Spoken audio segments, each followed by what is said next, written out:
The grand chamber of the Galactic Council gleamed under the blue-tinted lighting, its enormous transparent walls revealing the spectacular vista of stars beyond. Dr. Maya Chen stood at the central podium, her hands gripping the smooth alien metal as she gazed up at the tiered seats surrounding her.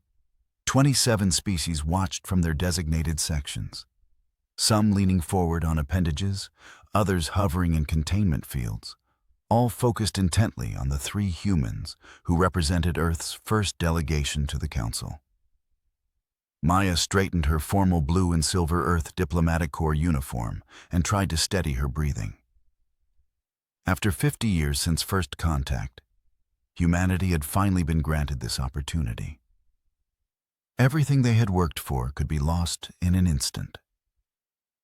"Distinguished representatives of the Galactic Council," she began, her words automatically translated by the small device at her throat. "On behalf of Earth, we are honored to stand before you today." Commander Jackson Williams stood to her right, his posture military straight, dark eyes scanning the chamber with practiced vigilance. To her left, Dr. Elena Rodriguez's fingers danced over her datapad, her attention split between the council members and her encyclopedic notes on their biology and customs. High Counselor Mirok, the aquatic delegate from Nira Prime, rose from his water-filled enclosure. His translucent blue skin rippled with bioluminescent patterns that Maya recognized as indicators of displeasure. "The Council acknowledges Earth's petition for membership." Mirok's translated voice resonated through the chamber. "Before proceedings continue, all new petitioners must perform the ritual of harmonious intent." Maya nodded confidently. They had prepared for this. "We are ready, High Counselor." Elena whispered urgently. "Remember, right hand to heart, left hand extended, palm down." Maya followed the instruction, with Jackson and Elena mirroring her movements. The chamber fell silent as they completed the gesture. Suddenly, a horrified murmur swept through the alien delegates. The crystalline representatives from Lumina began vibrating at an alarming frequency, their equivalent of shouting. The gaseous Vorathi delegates' containment suits flashed urgent red patterns.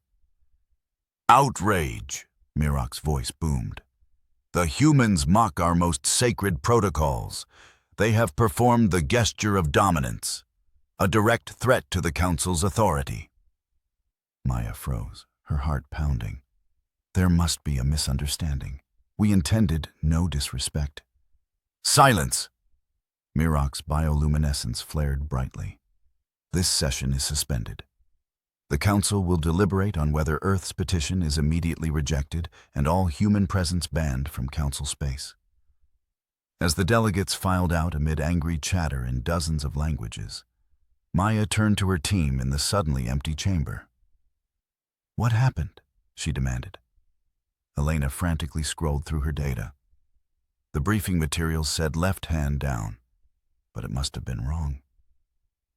In some cultures, the left side represents aggression or dominance.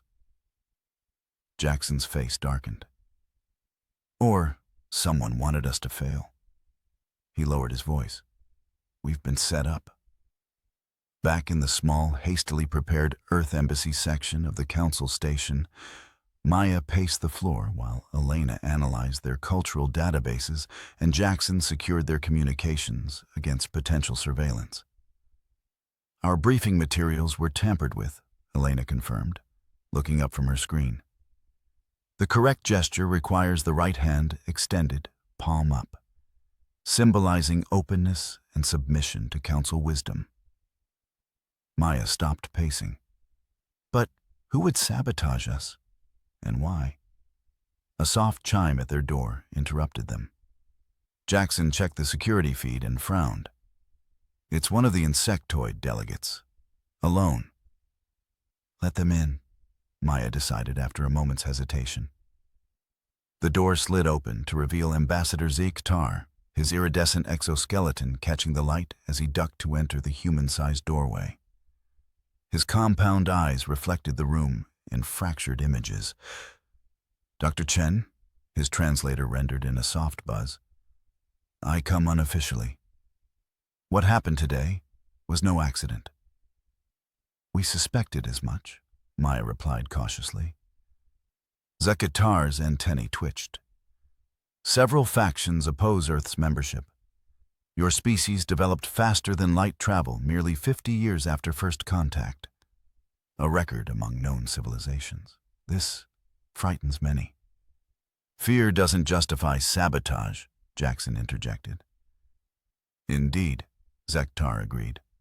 But understanding fear is the first step to overcoming it. He turned to Maya. You have 26 hours before the Council reconvenes to vote on your expulsion. In that time, you must understand why each major faction opposes you and address their concerns directly. After Zekatar departed, Elena looked overwhelmed. 26 hours to understand the cultural nuances of 27 different species? Maya's expression hardened with determination. Then we'd better get started. The diplomatic commons buzzed with activity as representatives from various worlds mingled in the neutral space. Maya approached a group of lumina, their crystalline bodies refracting light into rainbow patterns across the floor. Ambassador Telix, she addressed their leader, may I speak with you? The crystalline being turned, vibrations emanating from its core. The human shows courage approaching us after today's insult. An insult born of ignorance, not intent, Maya replied. I wish to understand why the Lumina oppose Earth's membership, so we might address your concerns. Telix vibrated at a different frequency. Surprise, Maya guessed. Your species advances too quickly, without reflection. The Lumina spent 3 centuries contemplating the implications of faster-than-light travel before implementing it. Humans did so in less than 1 century after discovering nuclear fission. Rapid adaptation is how we survived on Earth, Maya explained. But adaptation isn't just about technology. It's about learning from others. We want to learn from the Lumina's wisdom. As she moved through the commons, Maya engaged with delegation after delegation. Elena provided crucial cultural context through her earpiece, while Jackson watched for potential threats from a distance. From the gaseous Varathi, she learned they feared human biological contamination. From the silicon-based Drell, she discovered concerns about Earth's history of resource exploitation. Each species had unique fears, often based on misunderstandings of human culture or projections of their own historical mistakes. On the observation deck, Maya found a moment of solitude, staring out at the stars. Earth was indistinguishable among the countless points of light, yet she felt the weight of her home planet's future on her shoulders. Impressive diplomacy, Dr. Chen, came a voice behind her. High Counselor Mirok approached, his hover platform bringing him to her eye level. Up close, she could see the complex patterns flowing beneath his translucent skin. High Counselor, she acknowledged with appropriate deference. You've been busy, he noted, attempting to sway council members before tomorrow's vote. Attempting to understand their concerns, Maya corrected. Understanding must precede resolution. Mirok's bioluminescence shifted to a pattern she couldn't interpret. And what do you believe my concerns are, human? Maya considered carefully. Your species values stability and slow, deliberate change.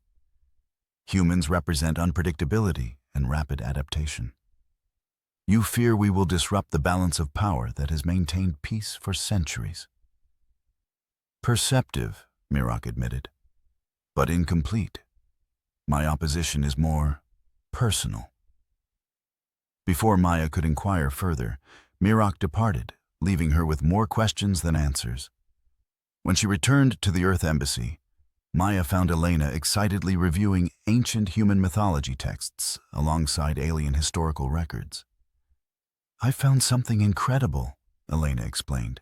displaying side-by-side images. These creatures from human mythology, merpeople, selkies, water spirits, they bear striking similarities to Mirok's species.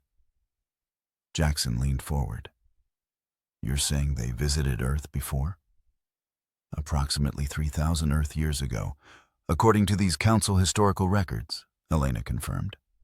A Naran exploration vessel spent several decades studying Earth's oceans. Maya's eyes widened with realization. That's why Mirok said it was personal. His people have been watching us evolve. And they've seen our wars, our environmental mistakes, our rapid technological development, Jackson added. No wonder they're concerned. Maya stared at the images, an idea forming. We need to prepare for tomorrow. I know how we might save our place in the council. The next day, the Grand Chamber hummed with tension as delegates filled their seats.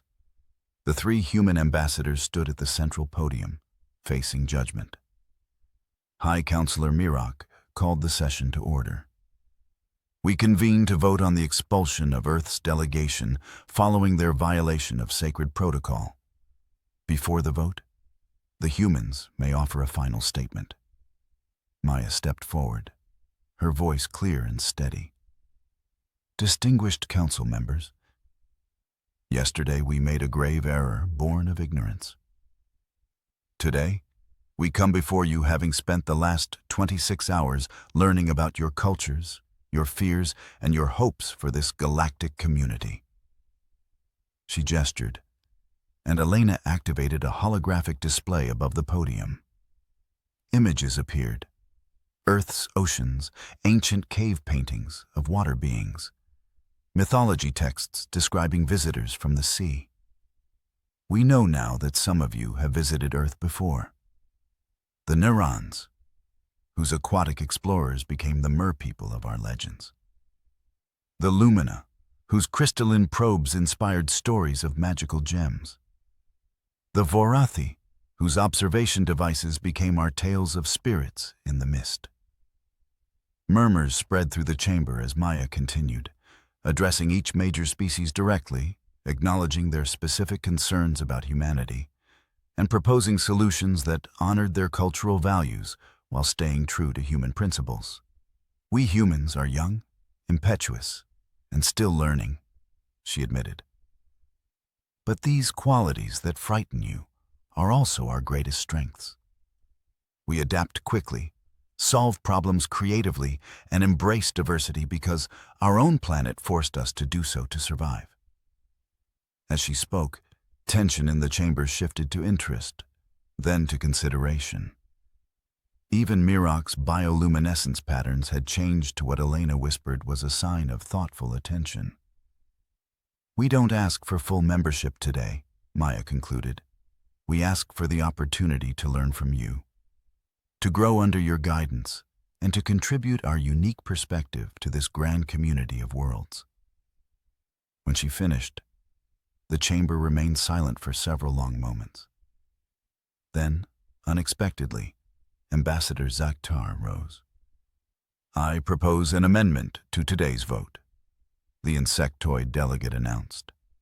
Instead of expulsion, I move that Earth be granted provisional membership status for a period of 5 standard cycles, during which they will be mentored by a council committee. Voices rose in both support and opposition. Several delegates began speaking at once, some rising from their seats in agitation. The crystalline lumina vibrated intensely, creating harmonic tones that echoed through the chamber. Gaseous delegates' containment suits flashed with communication patterns. In the midst of this growing chaos, the 3 human representatives stood firm at the central podium. High Counselor Mirok raised his appendages for silence. When the chamber quieted, he fixed his large, multifaceted eyes on Maya. Durchen, in 26 hours, you have demonstrated more cultural adaptability than many species show in 26 years. While concerning in its speed, this quality may indeed prove valuable. He turned to address the full council. I second Ambassador Zakhtar's proposal. Earth shall be granted provisional membership under the guidance of a committee which I will personally chair. The vote that followed wasn't unanimous, but it was sufficient.